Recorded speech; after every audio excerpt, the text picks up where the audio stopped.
So class, in this video we are going to discuss about the topic how nutrients are replenished in the soil. Okay, so we all have seen farmers spreading manure or fertilizers in the field or gardeners using them in lawns or in pots. Okay, so what is the need of spreading manure or fertilizers in the field? We as a human being requires the meal for 3 times a day. Okay, so in the same way plant also require the food. Okay, plant also require the important nutrients for their better growth. So that's why the farmers or the gardeners spread manure and fertilizers in their field for the better growth of plant. Okay, so we know that the plant absorbs minerals, nutrients from the soil, and their amounts in the soil keep on declining. Okay, जो भी manure और fertilisers हम लोग plants में या खेतों में डालते हैं टाइम के साथ साथ वो कुछ टाइम के लिए रहता है. जैसे हम खाना खाते हैं वो थोड़े टाइम बाद डाइजेस्ट हो जाता है. In the same way the manure and fertilisers that we give to the plants also get declined and used up by the plant after some time. Okay, so fertilizers and manures contains nutrients such as nitrogen, okay, potassium, phosphorus, etc. So these are the important nutrients that are required for the better growth of plant. What are those nutrients? Nitrogen, potassium, phosphorus. These are the three important nutrients that should be containing in the fertilizers that we give to the plants for their better growth. Okay, so these nutrients need to be added from time to time to enrich the soil. ये जो nutrients हैं ये time के साथ साथ हम लोगों को सॉइल में देते रहने चाहिए ताकि एक पौधे की एक प्लांट की अच्छी ग्रोथ हो सके. ठीक है, we can grow plant and keep them healthy if we can fulfill the nutrients requirement of plant. We will compare the plant with ourselves only, because as human beings we also require better nutrient, better food for our healthy growth. In the same way the plant also require better fertilizers which contain the rich amount of nutrients such as potassium, nitrogen and phosphorus. Okay, so usually crop plant absorb a lot of nitrogen and soil becomes deficient in nitrogen. Okay, क्योंकि crop को एक कोई भी plant है जिससे हमें खाना मिलता है उसमें सबसे ज़्यादा रिक्वायरमेंट जो होती है वो नाइट्रोजन की होती है. Okay, so the mostly the condition occurs of abundance of nitrogen. Okay, mostly nitrogen की प्लांट्स में कमी रहती है, तो सबसे ज़्यादा रिक्वायरमेंट किसकी होती है? नाइट्रोजन की होती है. Okay, so nitrogen gas is available in plenty in the air. We all know that nitrogen in the air, nitrogen in the atmosphere is 78%. What is the value of nitrogen in air? That is 78%. Okay, oxygen 21%, carbon dioxide CO2 is 0.03%. okay, सो सबसे ज़्यादा जो value है nitrogen की है. ठीक है, that is 78%. Okay, so we discuss this earlier also that plant can not use the nitrogen that is present in the air. Okay, it can not use it directly, but it can use carbon dioxide directly. So to fulfill the requirement of nitrogen in plants, there is a certain bacteria which is named as rhizobium. The name of bacteria is rhizobium. So rhizobium take the atmospheric nitrogen and converts it into a usable form. Okay,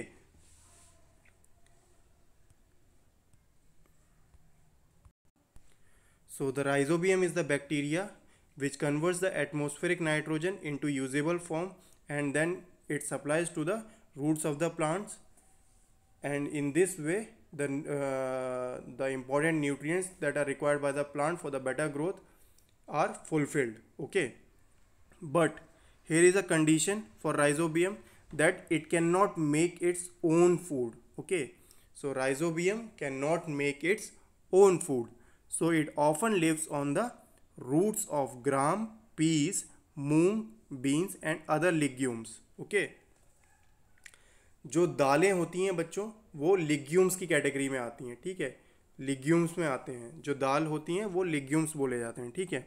तो rhizobium अपना खाना खुद नहीं बना सकता है, वो क्या करता है, वो जो एटमॉस्फेयर में नाइट्रोजन प्रेजेंट है, ओके, उसको सॉल्युबल फॉर्म में कन्वर्ट करता है और उसको प्लांट को सप्लाई करता है, ताकि प्लांट अपना न्यूट्रिएंट्स फुलफिलमेंट, रिक्वायर्ड न्यूट्रिएंट्स का फुलफिलमेंट कर सके, ठीक है। अब बदले में, क्योंकि वो अपना खाना खुद नहीं बना पाता है, तो बदले में वो खाना उसको प्लांट्स देते हैं, ठीक है, जो रूट्स के थ्रू उसको मिलता है। In return the plants provide food and shelter to the bacteria. The plants provide food and shelter to the bacteria. Okay, यहाँ पे किसकी बात हो रही है, राइजोबियम की बात हो रही है। वो प्लांट्स को नाइट्रोजन प्रोवाइड करता है और प्लांट्स बदले में उसको फूड और शेल्टर प्रोवाइड करते हैं। तो ये किसका एग्जाम्पल हो जाता है, ये सिम्बायोटिक रिलेशनशिप का एग्जाम्पल हो जाता है, that we learn in the previous video. So this is the example of symbiotic relationship, okay, जिसमें एक चीज़ दूसरे को रॉ मटेरियल्स और इम्पोर्टेंट न्यूट्रिएंट्स देगी खाना बनाने के लिए, और दूसरी चीज़ पहली चीज़ को खाना बना के देगी, ठीक है। जैसे कि इसमें राइजोबियम प्लांट्स को नाइट्रोजन दे रहा है और प्लांट्स राइजोबियम को फूड और शेल्टर बना के दे रहे हैं। तो ये जो रिलेशनशिप प्लांट और राइजोबियम बैक्टीरिया के बीच में बन रही है, इसको हम लोग बोलेंगे सिम्बायोटिक रिलेशनशिप, ठीक है। This relationship is called symbiotic relationship. This association of great significance for the farmers. They can reduce the use of nitrogenous fertilizers where leguminous plants are grown. Okay, so इसमें जो है farmers का फ़ायदा हो जाता है, क्योंकि जब भी फार्मर्स खेत में मूंग दाल या कोई भी अदर लेग्यूम्स जैसे चना हो गए, ठीक है, या पीस हो गई, ये ऐसी कोई भी चीज़ उगाएंगे तो उनको फ़ायदा ये होगा कि उनको नाइट्रोजन की सप्लाई के लिए, उसकी भरपाई के लिए, they do not have to put fertilisers और manure very frequently, okay, because the rhizobium bacteria lives in the roots of these types of leguminous plants, and it fulfills the need of nitrogen in the plants from time to time. Okay, so plants को कभी भी growth के लिए nitrogen की कमी नहीं पड़ेगी। किसकी वजह से, राइजोबियम की वजह से। बदले में प्लांट्स उसको फूड और शेल्टर देंगे, और ये रिलेशनशिप बिटवीन राइजोबियम और प्लांट्स क्या कहलाती है, सिम्बायोटिक रिलेशनशिप, ठीक है। So most pulses are obtained from the leguminous plant.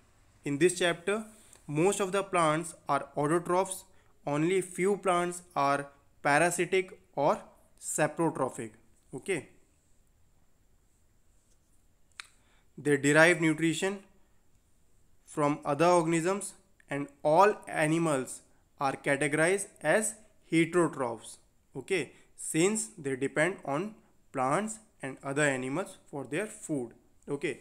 so बच्चों, इस चैप्टर में हम लोगों ने क्या देखा, मोस्टली प्लांट्स जो होते हैं वो ऑटोट्रॉफ्स होते हैं, क्योंकि वो अपना खाना खुद बनाते हैं, because they contains green colour pigment called chlorophyll, okay, which absorbs the energy from sunlight, and with the help of carbon dioxide, water and sunlight, they make their own food, okay। and what is the byproduct of photosynthesis, that is carbohydrate and oxygen। carbohydrates जो होता है वो पौधों के लिए होता है खाना उनका, और एयर जो होती है, ऑक्सीजन जो होती है, वो ह्यूमंस के लिए होती है। ठीक है, जो ये शो करता है कि प्लांट्स का हमारी लाइफ में कितना ज़्यादा इम्पोर्टेंस है। ठीक है, तो प्लांट्स जो हैं वो ऑटोट्रॉफिक की कैटेगरी में आ जाते हैं। कुछ प्लांट्स ऐसे होते हैं जो पैरासिटिक और इंसेक्टिवोरस की कैटेगरी में आ जाते हैं। ठीक है, क्योंकि उसमें कुछ कुछ प्लांट्स ऐसे होते हैं जैसे कसकटा और अमरबेल, जिनके पास क्लोरोफिल नहीं होता है, तो वो लोग दूसरे प्लांट्स के थ्रू जो है अपना फूड का रिक्वायरमेंट फुलफिल करते हैं।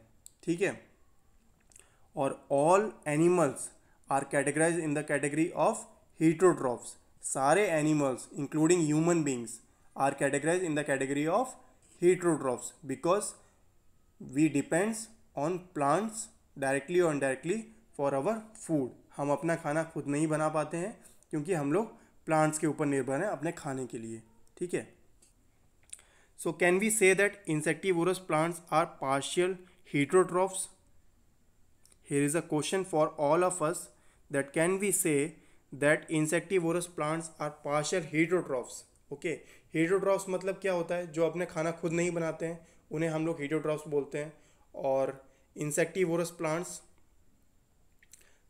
इसमें क्वेश्चन पूछा गया है इंसेक्टिवोरस प्लांट्स को heterotrophs की कैटेगरी में रख सकते हैं क्या? Of course we can place the insectivorous plants in the category of heterotrophs because they do not have chlorophyll. Okay, some plants have chlorophyll while other does not. In the case of Cuscuta, it does not have chlorophyll. Okay, it depends upon it feed on the other plant. So that was parasitic plant. Okay, and in the case of insectivorous plant, it was pitcher plant. Okay, so pitcher plant में chlorophyll तो होती है लेकिन वो insects से भी अपना खाना ले रहा है। ठीक है, वो उसके पास क्लोरोफिल है तो वो क्लोरोफिल से भी खाना बना रहा है और इंसेक्ट्स को भी अपने जग में ट्रैप करके उससे भी न्यूट्रिएंट्स सक कर रहा है। ठीक है, तो इसको हम लोग हेटरोट्रॉफ्स की कैटेगरी में रख सकते हैं। ठीक है, so we can place insectivorous plants such as pitcher plant